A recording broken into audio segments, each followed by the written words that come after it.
disrupt the way you think and bring it to the top. And that's why you are.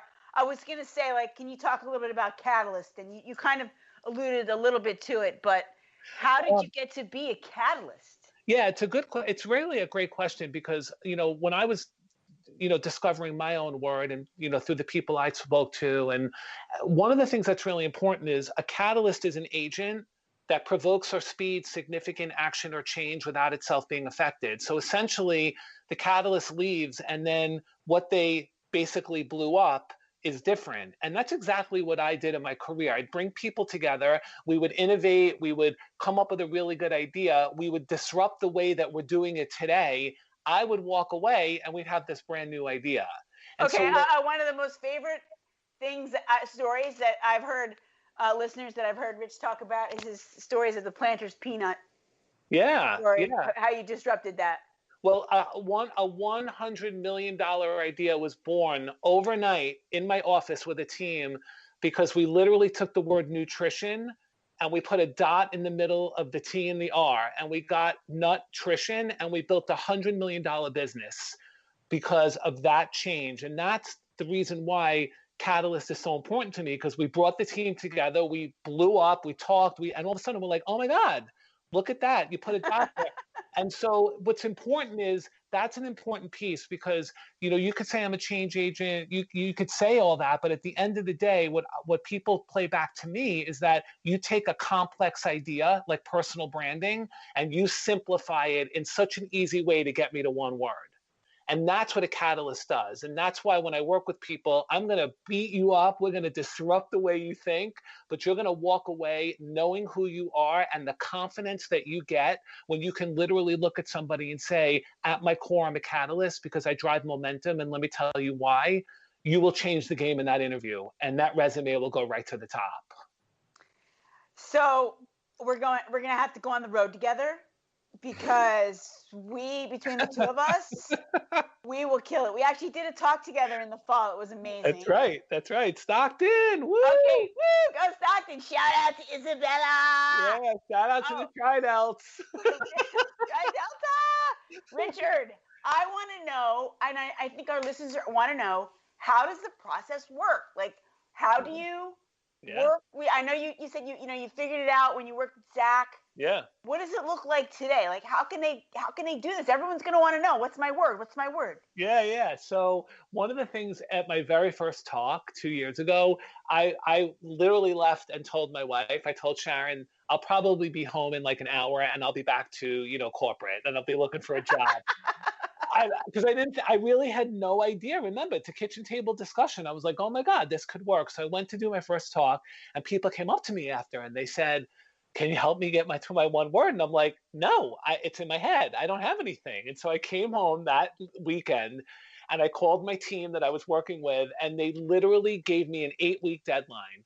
And I went into a room for 8 weeks and I reached out to like 50 to 100 people at this conference that I spoke at that weekend. And I had them help me put together a program. And basically I designed a workbook that is the 9 questions that I think are the most critical to help somebody get to their one word. And then there's a series of worksheets right after you fill out the questions where you're going to circle words, you're going to group words, you're going to label them. And voila, you come up with this beautiful sentence about yourself, beginning with the words, I am. And then we work together and I help you, based on that sentence, discover what you think is the one word that encapsulates who you are and the core value that you give to the world. And as crazy as it sounds, it works. Okay, so give us an example. Thank you for taking us through that, because I know it's iterated. It's gone through iterations. Like you had the minimum viable product first, and now That's right. You've really perfected it because you've done it with like 1 million people already in the United States, and pretty soon you're going to be going global. But I just want to say I knew you when. Yeah. Hello. I knew that guy back in the yellow dress. So give us a real live example. Yes. Besides Zach, I know Zach is. I think you should be unbelievably proud. No.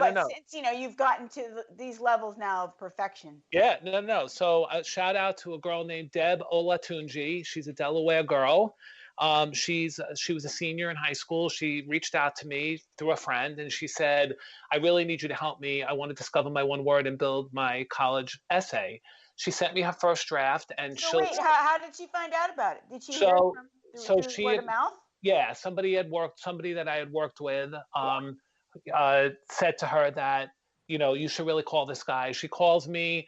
She shares her first draft of her essay. Admittedly, wasn't great. She said that. So long story short, she goes through my program. She's an igniter, and she tells me this story of a test that she failed. And that test, she was so upset about that test being a failed exam that she literally wrote a book called Unleashing Your Innovative Genius: How High School Redesigned.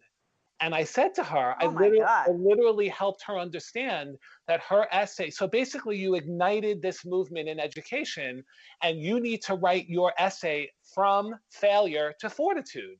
And literally working with her, I said, that is your essay. You had this moment, you failed the test, and at the end of your essay, you're going to say you took failure and converted it to fortitude and ignited this movement by writing this book. She goes, okay, we work together. She puts together a beautiful essay, and sure enough, she gets into University of Pennsylvania, and she's going to be a freshman there next fall. She just wrote a TEDx talk. Her book is doing great, and the reason that I bring her up is because she was always an igniter. She didn't know how to articulate it, and then all of a sudden, she's on fire now. And I mentor her. We talk all the time. I'm proud of her because everything she's already doing has always been about igniting change, igniting momentum. She just didn't know how to put it out into a story, a la her college personal statement, where she demonstrated to Penn that I'm going to come to campus and I am going to ignite the world on your campus. And they said, great, we'd love to have you. And she demonstrated that through her book and this story, because you got to tell your story from failure to fortitude. Well, congratulations. Yeah, she's great. That is amazing. And congratulations to you for doing this unbelievable selfless work, because this is truly selfless. And I mean, I really think that's what the world's made of, is when we give it back and pay it forward. That's what we're here for. The circle of life, baby. That's right. You bet. You know that better than anyone.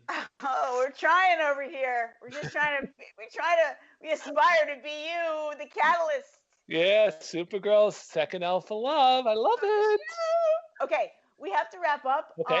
I know we could talk about this all night. And my word, by the way, is bold. Bold. I did the program. You bet. But what is, I ask every guest one piece of advice.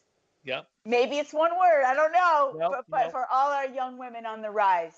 No, I have one really clear piece of advice that if I knew this at their age, life would have been a lot easier. Here it is. Be the guide, never the hero of your story. Personal branding is not about I, me, me, I. It is not about putting up selfies, and it's not about boasting about how great you are. It's about literally, this is the game changer. It's about you have a core value that you give to the world, and as the guide, you're going to give it to the people that need it most, the heroes. And so in the college admissions example, the admissions committee is the hero, the student, the student applying is the guide. You guide through signals why you are the best person that they should pick. They're the hero, you're the guide. So you guide your ignite message, your igniter core value, and all of a sudden you're accepted. So I would say to people, if you want to build a really effective personal brand, or even a brand out there, if you're a young entrepreneur, be the guide, never the hero. The guide helps people win. It's about servant leadership. That's how brands are built. Oh, I feel a book coming on. But for now, we have to wrap up. Thank you. That is epic advice. Yeah. We have so much work to do, you and I. Yes. But for now, listeners, I want to thank, I call him the Candy Man because he works at all these unbelievable brands. But the Rich Keller, thank you so much, the guru, the catalyst for being on the show. Thank you. One more thing. My podcast launches this summer, The Catalyst Effect. Stay tuned. And you're going to be on, Jeannie. I will share it with all the listeners. I can't wait. Yes. Thank you so much for being here. Thank you for having me. TheRichKeller.com. I love you. Everybody. Love listeners, Be the guide, not the hero. Slay those dragons. Peace and love. Bye-bye.